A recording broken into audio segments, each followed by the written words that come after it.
I'm about to transplant my chilies, Satan's Kiss, named after me obviously. No, not really. Into a bigger pots. There they are, 5 litres and 10 litres. I've got a couple sitting next to each other. Top tip on the chilies, never try and separate the roots if you've got two growing next to each other, because they don't like their roots being disturbed. So they'll go in the big pot. Anyway, I bought some more compost.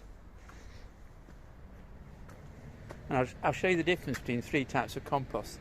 70 litres for £8, John Innes number 2 for £8, 35 litres, and Westmoreland general compost with John Innes 50 litres for £7 or £8. They're all the same price basically, but you get 70 litres versus 35 versus 50. But this is not very good stuff. You'll see it when I pick it up. It looks good when you pick it up. Ooh! You know, it's fibrous, which obviously lets air in, but it's like dust. So when you water it, it holds the moisture for about 10 seconds. And it all runs through the bottom of the pot, and then it dries out from the sun baking it. This is the 50 litre, which is better quality than that, and has John Innes. You can see the difference already. It's more like soil. So quite slightly fibrous, but more like soil, so that holds the water in better. And finally, the proper stuff, the gold, is a John Innes, which actually just looks like soil, but it's really good. It's got loads of nutrients, and you can imagine that holds the water in. Now, your top tip, if you didn't know, if you didn't have any of those 3, and you wanted to know, if you go down to the garden centre for your flat or your apartment, all you do is you get the bag of compost and you pick it up. The heavier it is, the more water it can hold, because it's holding the water in the bag, even if it's just moisture. That weighs bugger all.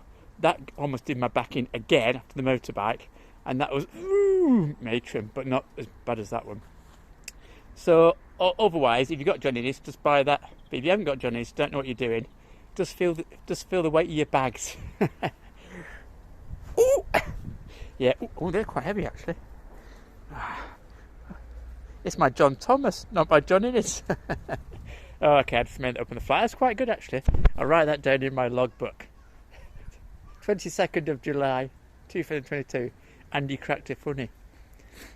I was listening to Gaynor, I'm the next Geoffrey Smith. And she goes, who's Geoffrey Smith? I said, he's an old BBC gardener before Anne Titchmarsh and after Percy Thrower. I haven't got a clue. She's turning into her daughter. Don't tell me you don't know who Geoffrey Smith is. Oh, okay, you don't know who Geoffrey Smith is. You can Google him, do famous past BBC gardeners, and you'll get him. If you Google famous BBC gardeners, you'll just get all the modern crop of, I don't know, petal heads. But if you do past BBC gardeners or famous past BBC gardeners, you'll get Geoffrey Smith turning up. He was a proper gardener. As I mentioned before, I'm transplanting my chilies. You don't want to damage the roots, so you've got to get into there without damaging the roots. So what you do is this, which is an age-old trick. You put your soil in your bucket, as you would. From your bucket, sorry, into your 5 litre pot. Just got enough, I think.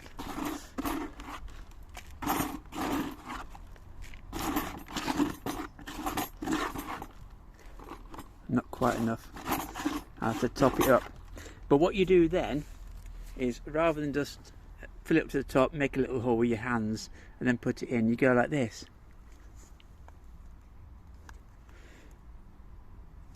You then fill it up round the side and then just pull the pot out, as I'll show you in a minute when I get some more soil. Right, a second lot of soil. I've got me put that in there. I'll show you how this works. So we get some more soil and just dump it in. You don't need to be fancy. You say, oh, it's all on top of the top. Yeah, we'll knock it off in a minute. So there we go. Right.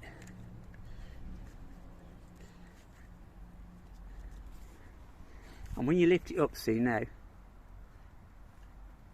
you've got your hole already. So when you put that in there, it's a perfect fit. I'm going to do that now.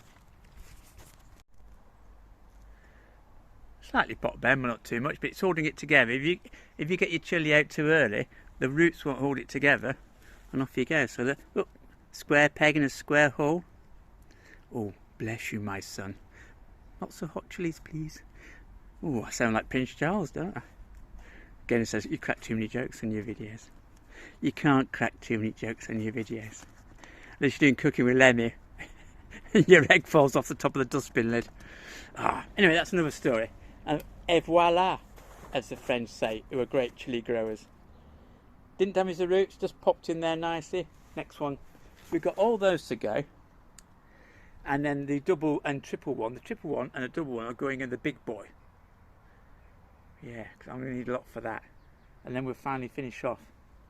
They had a poor start in life because it was cold. I put them in later this year. I didn't sow them till late April, May. And it was still too cold for them to germinate. And then they have a stunted growth. I need a propagator. But that's what they all say. Anyhow, it's all in their 5 litre pots. And I've got my triple that I didn't want to separate because it damaged the roots in my 10 litre pot. Yeah, they're going to be, hopefully the roots will go sideways so they all get a bit of a third each of that 10 litre goodness. 3.3 litres each, and they get 5 litres each. And finally we got my 3 doubles, because I always put more than one seed in a pot because some of them don't germinate in March. So I don't want to, once again, I don't want to damage the roots, so I'm going to put them in that and do a sort of display. I don't know how deep these roots go on a Satan's kiss. I don't know, I can't remember how tall it is. Obviously the taller the chili, the deeper your roots go, by definition, or else it'll fall over. So I've got this big tub and it's quite deep. So what I did was, some of the old pots that I got those out of, I put them in the bottom just to take up some space. So there won't be much soil down there and it'll start from about halfway up. I think that's probably the right depth for them. It lets drainage go down, of course, but the main thing is just saving on compost, so you don't have to fill it. So if you want to do a big wide thing like that, you've only got one of these deep pots, the best thing are things like those plastic peanuts that you get in packaging. You can put those in because they're good at drainage and they take up half your space, and then you just have to put compost on the top 6 to 8 to 12 inches rather than 24 or whatever.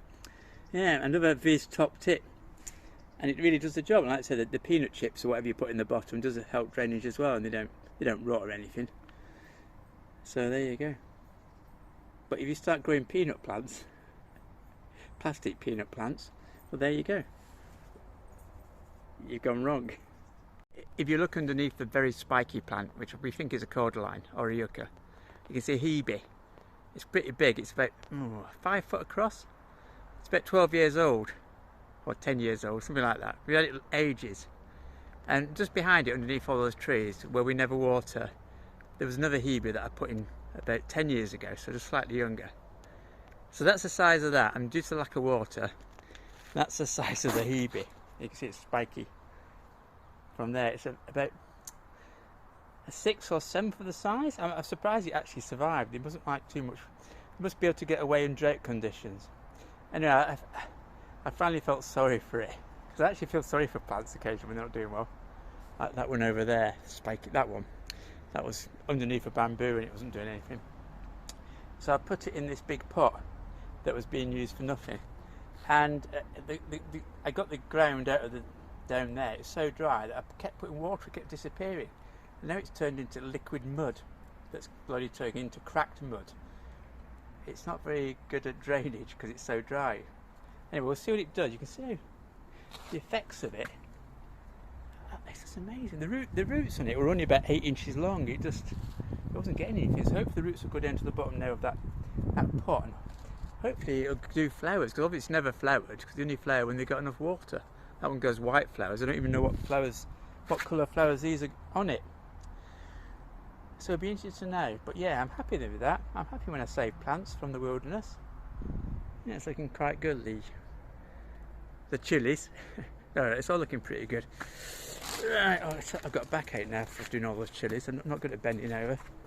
Yeah, this thing was underneath the bamboo, and it was only about 6 inches across, and it had 1 flare per year. We put it in here, keep watering it, it's going fantastic. That's another one that was rescued. You know, you've got to think that if you start watering, well, pot plants suffer in the dry weather. As long as you keep watering them, they go really, really well. So let's see. We're all finished. We've got backache now from bending over potting them all. So we've got 8 singles, we've got 1 triple in a big 10-litre pot, and we've got 6 of them in a large pot that we'll probably use for something else after the growing season.